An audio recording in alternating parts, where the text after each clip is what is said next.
feet off of there. And do you know what a dead bug is? Isn't it like this or something? Yeah, we'll walk you through it.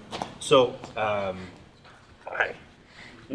All right, so in your squat, I don't know, you may or may not be aware of it, but you're very extendy, right? So everybody, when they train with any kind of load, has an internal strategy that they go through to stabilize and to transfer energy, right? So we don't want to say that one strategy is wrong, one is right. There's so many different styles of squatting, right? And people can do them very effectively if they can do them consistently. Sometimes we can't do them consistently, and it's in that variability that we see issues in injuries or even strength being limited.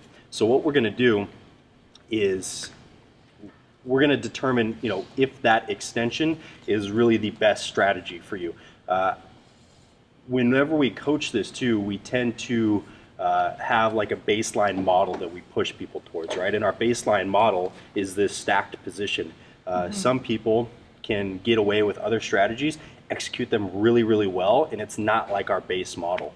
So if you guys look at like Ben Pollock's a really good example of this, of someone who actually takes a bracing strategy completely different than what we teach it, but he's able to integrate that into his whole system and do it really, really well, that he doesn't have those variability issues. So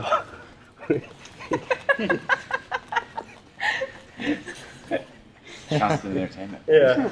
So what are we going to do? So in this 90-90 position, we're going to have you bring your feet up, and we're going to bring our hands up. Let's spread your feet about basketball width apart, like an athletic stance, and let's point your toes up and get some tension out of, yeah. So in this position, this is going to be like our baseline breathing drill. We want to check like rib cage position and the relative position to your pelvis. So right now, even, yeah, a little bit flared. Mm-hmm. And there's a reach in there for a bit of extension too. So what I want you to do is press out into my fingers as hard as you can.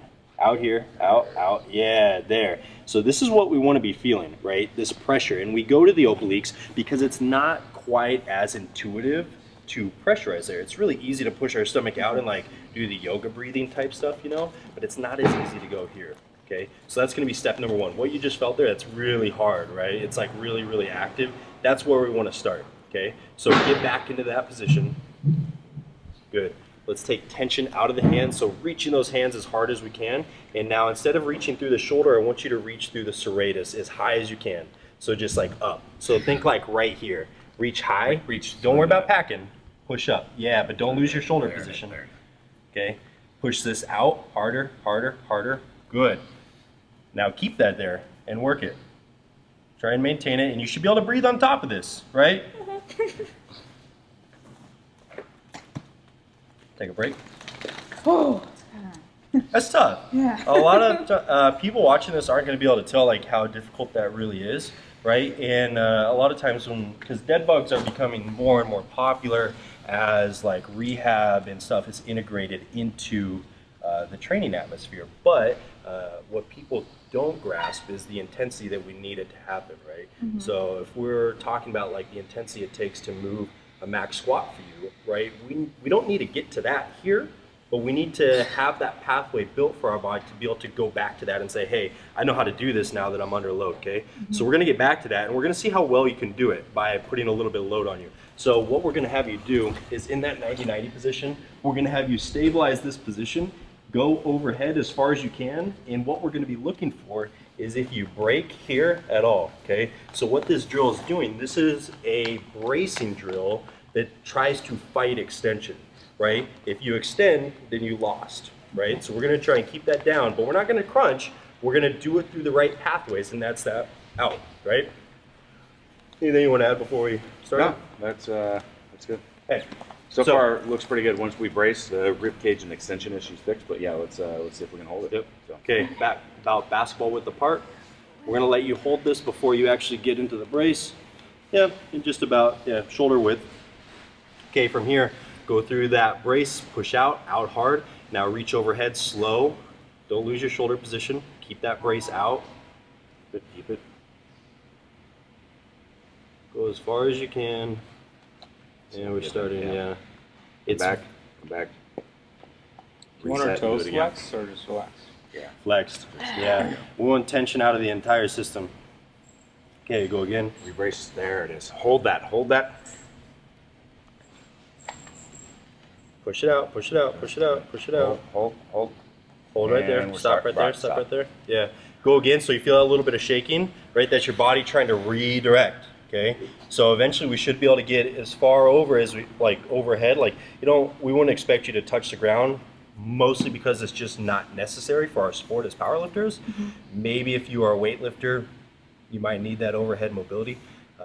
But we're going to go to that point where you start to shake, and then we're going to come back. We're going to try and get a little farther, come back.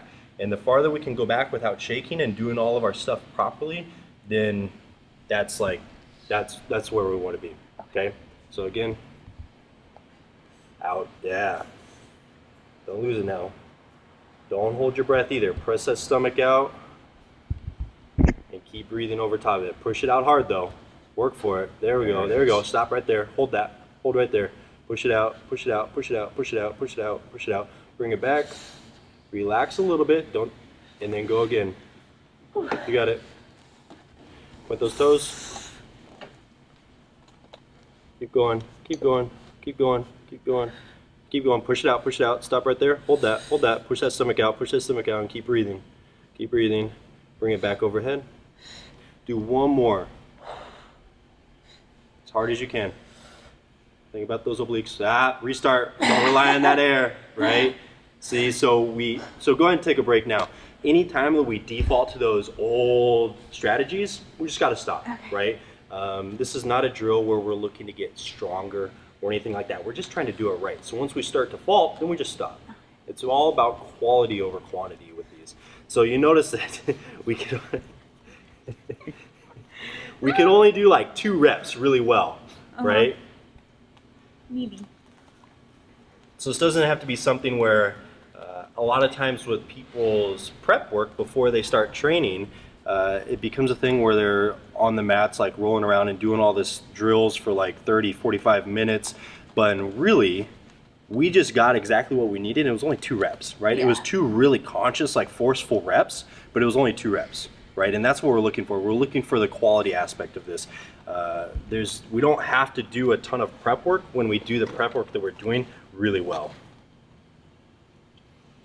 You want to go another round, or do you want to see something else? No, let's move from there. So we're working on a fault there with bracing. I think that's good. We need to, as soon as we clean, I think we'll deal with the lat and hand placement later. We want to jump into the feet. I mean, Yeah. I didn't see the toes raising. Did you capture the toes? Were they raising on the? Yeah. Okay. So we want to go into rooting strategies next. Yeah, I would actually like to see what she looks like with the bar on her back, yep, and let's then do it. go and retest. Yep. So let's And get a good chance to just practice getting that brace without the breathe in the shoulder, Yeah. without the shoulder raise. Okay. So we're not going to change anything else yet, but we want you to do that same strategy you just went through, and take your time when you squat. Okay.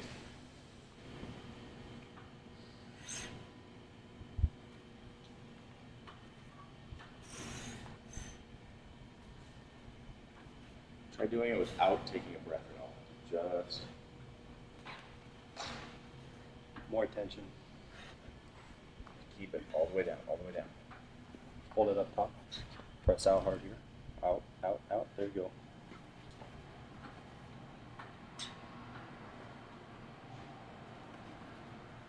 Good. It's hard not to, you want to just go. Yeah. Yep. Oh my gosh. And we can integrate that back later, but we Slowly. want to get this down because it's so harder to work on learning both of those together. Okay. That does make you feel that you're not driving those shoulder, picking the bar up with your shoulders Yeah. every time either. Yeah. I can feel it. Was it the first thing I told you when we met? That you shrug the bar up at the top and you lose tightness? Yeah. That's probably why you can't do more than 1 rep. Yeah, that's anytime Probably. we see that in lifters, it's a really good indication that we're lacking some opportunity here, right? Or we have a greater opportunity. We want to do some rooting stuff. I would like to, with that, I would like to do the foot love first. just because that packed pinky toe so much on this foot. You want to go I through it think since we you open have that up. shoes off already? Yeah, yeah. Have you seen this? Me do this one, Amber? I think he did this I did it already. at home when I cried. Okay, yeah, yeah. So you've got. I'm not gonna put you through my hand here, but yeah, we've got this really packed toe. Actually, go ahead and put these down on the ground and try to spread the toes out there. That's actually pretty decent control. Okay, can you pick up just the big toe by itself? No. Okay. All right. So we're just gonna do a little bit of work to open up the foot a little bit better before we. You don't need to do this for the rooting drills, but you've got a very packed foot, which oftentimes does happen a lot of times when we see people that lift quite a bit with those Olympic or really tight toe shoes. Not saying not to lift with those, but you may have to do some work or practice outside to get this stuff down before going back in. So it's not like that's a bad shoe, but everything has its issues. Yeah. So yeah, you're gonna pick up foot and drive your hand in as deep as you can go. Okay. Yeah. And then you're gonna rotate it one direction, then the other. Sometimes I'll come with my other hand and help. And then I'll go all the way into extension and do the same thing. Rotate one way, and then the other. And we're gonna go in here, full flexion, rotate one way and the other. Good. Okay. And now go in further. Keep going. There we go. Drive those fingers in there. There it is. There it is. Oh. There it is. Okay, now do it again. For you, I really want to focus on getting that pinky toe out there as much as possible for you.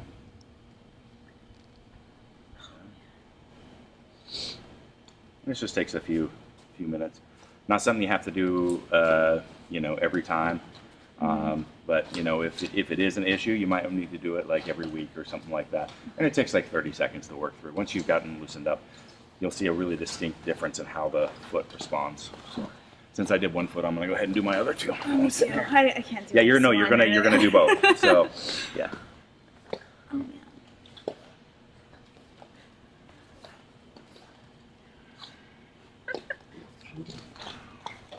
Is it going to the teeth too?